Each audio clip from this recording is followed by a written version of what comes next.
Hi, ഞങ്ങളിന്നൊരു മാൽസ്ക്രിപ്റ്റ് library visit ചെയ്യാൻ വേണ്ടി പോകണേ. കാര്യവട്ടത്തുള്ള കേരള യൂണിവേഴ്സിറ്റിയുടെ ക്യാമ്പസിനകത്താണ് ഈ ലൈബ്രറി സിറ്റുവേറ്റ് ചെയ്യുന്നത്. നമ്മുടെ സ്റ്റഡീസിൻ്റെ ഭാഗമായിട്ടാണ് കേട്ടോ നമ്മൾ ഈ മാൽസ്ക്രിപ്റ്റ് ലൈബ്രറി വിസിറ്റ് ചെയ്യാൻ വേണ്ടി പോകുന്നത്. അപ്പം നമ്മൾ ഫസ്റ്റ് രാവിലെ 9 മണിക്ക് വന്നിട്ട് ജംഗ്ഷൻ്റെ അവിടെ വന്ന് കുറേ നേരം ബസ് കാത്ത് നിന്നു കേട്ടോ. അപ്പോൾ അവിടുന്ന് ബസ് കിട്ടാത്തതുകൊണ്ട് ഞങ്ങളെല്ലാവരും കൂടി തമ്പാനൂർക്ക് നടന്നു പോവുകയാണ് ചെയ്യുന്നത്. സ്റ്റാൻഡിലെത്തിക്കഴിഞ്ഞിട്ട് കാര്യവട്ടത്തിനുള്ള ബസ്സിന് നമ്മൾ കുറേ തേടിയിട്ടോ. നമുക്ക് ഏത് ബസ്സിനെ കയറേണ്ടതെന്നൊന്നും അറിയില്ലായിരുന്നു. പിന്നെ അവിടെ ഉള്ള വഴിയിലുള്ള ആൾക്കാരോടും ഡ്രൈവറിനോടും ഒക്കെ ചോദിച്ചിട്ട് നമ്മൾ ലാസ്റ്റ് ബസ് കണ്ടുപിടിച്ചു. കൊല്ലം ബസ്സിനാണ് നമ്മൾ കയറിയത്. അപ്പോൾ കയറി കഴിഞ്ഞപ്പോൾ എന്നെ വിശ്വസിച്ചാണ് കേട്ടോ ഇവരെല്ലാവരും റൈറ്റ് സൈഡ് ചെയ്യുന്നത്. ഞാൻ പറഞ്ഞു ലെഫ്റ്റ് സൈഡിൽ വെയിലാണ്, റൈറ്റ് സൈഡിലാണ് വെയിലില്ലാത്തത്. പക്ഷേ കറക്റ്റായിട്ട് റൈറ്റ് സൈഡിൽ തന്നെയായിരുന്നു കേട്ടോ വെയിൽ.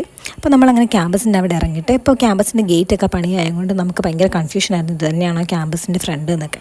ലാസ്റ്റ് നമ്മൾ അവരോടൊക്കെ ചോദിച്ചിട്ട് നമ്മൾ കറക്റ്റായിട്ട് തന്നെ ക്യാമ്പസിലോട്ട് കയറിയിട്ടോ. ഭയങ്കര വലിയ ക്യാമ്പസായിരുന്നു. എനിക്ക് ഭയങ്കര അത്ഭുതമായിരുന്നു കേട്ടോ. കാരണം എൻ്റെ കോളേജ് എൻ്റെ ക്യാമ്പസൊക്കെ വളരെ ചെറുതായിരുന്നു. അപ്പോൾ ഇത്രയും വലിയ ക്യാമ്പസൊക്കെ ഉണ്ടാകുമ്പോൾ ഭയങ്കര അസൂയ തോന്നിട്ടോ ഇവിടെ പഠിക്കുന്നവരോടൊക്കെ. അപ്പോൾ നമ്മൾ കുറേ ഒരു കിലോമീറ്ററോളം നമ്മൾ ഉള്ളിലോട്ട് നടന്നിട്ടാണ് നമ്മൾ ഓറിയൻ്റൽ റിസർച്ച് സെൻറ്ററിൻ്റെ എൻട്രിയുടെ അവിടെ എത്തിയേക്കുന്നത്. പോകുന്ന ഓരോ വഴിയിലും കുറേ ഡിപ്പാർട്ട്മെൻറ്റുകളും ലൈബ്രറികളും ക്യാൻറ്റീനും ഒക്കെ കണ്ടിട്ട് നല്ല അസൂയാണ് കേട്ടോ ഞങ്ങൾ അവിടെ ചെന്നത്.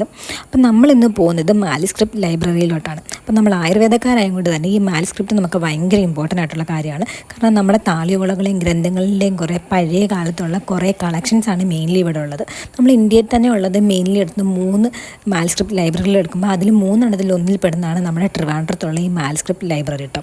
ഇവിടെ കൈയെഴുത്തുകൊണ്ട് എഴുതിയിരിക്കുന്ന താളിയോലകളും ഗ്രന്ഥങ്ങളും ഒക്കെ 75 വർഷത്തിന് മേൽ പഴക്കമുള്ള ഗ്രന്ഥങ്ങളൊക്കെ ഇവിടെയാണ് നമ്മൾ സ്റ്റോർ ചെയ്ത് വെച്ചിരിക്കുന്നത്, ശേഖരിച്ച് വെച്ചിരിക്കുന്ന ഒരു സ്ഥലമാണ് മാൽസ്ക്രിപ്റ്റ് ലൈബ്രറി. ഞങ്ങൾക്ക് പഠിക്കാനുള്ള അഷ്ടാംഗത്തിൻ്റെയും ചരകത്തിൻ്റെയും കയ്യെഴുത്ത് താളിയോലകളിലുള്ള ഗ്രന്ഥങ്ങളൊക്കെ ഇവിടെ ശേഖരിച്ച് വെച്ചിട്ടുണ്ടായിരുന്നു. പിന്നെ ഞങ്ങൾ ഇവിടുന്ന് പോയത് ആർക്കിയോളജി ഡിപ്പാർട്ട്മെൻറ്റിനെ വിസിറ്റ് ചെയ്യാൻ വേണ്ടിയിട്ടായിരുന്നു. ഇവിടെ ആർക്കിയോളജി ഡിപ്പാർട്ട്മെൻറ്റിൽ മെയിനായിട്ടുള്ളത് ഇന്ത്യയുടെ പല ഭാഗത്തു നിന്നുള്ള പുരാവസ്തുക്കളുടെ കളക്ഷൻസാണ് ഇവിടെ ഉള്ളത്. മെയിൻലി ഗുജറാത്തിൽ നിന്നാണ് ഇവർ കൂടുതൽ കളക്ഷൻസ് ശേഖരിച്ച് വെച്ചിരിക്കുന്നത്. അപ്പോൾ അതിന് നമ്മൾ കേരളത്തിലാണെങ്കിലും വയനാട്, കൊല്ലം അങ്ങനെ പല ജില്ലകളിൽ നിന്നുള്ള പുരാവസ്തുക്കളുടെ കളക്ഷൻസും ഇവിടെ ഉണ്ടായിരുന്നു. പല വെറൈറ്റീസ് ഓഫ് പാത്രങ്ങളുടെയും നാണയങ്ങളുടെയും ബാംഗിൾസിൻ്റെയൊക്കെ കളക്ഷൻസാണ് ഇവിടെ മെയിൻലി ഉള്ളത്.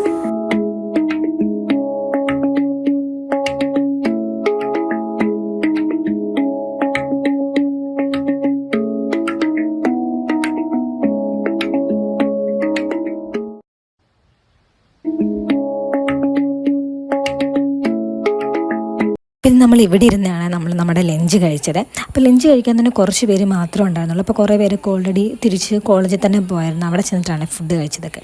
പിന്നെ ഞങ്ങൾ ലാസ്റ്റ് 3 പേര് മാത്രമേ ഉണ്ടായിരുന്നുള്ളൂ. അപ്പോൾ ഞങ്ങൾ ബൈ.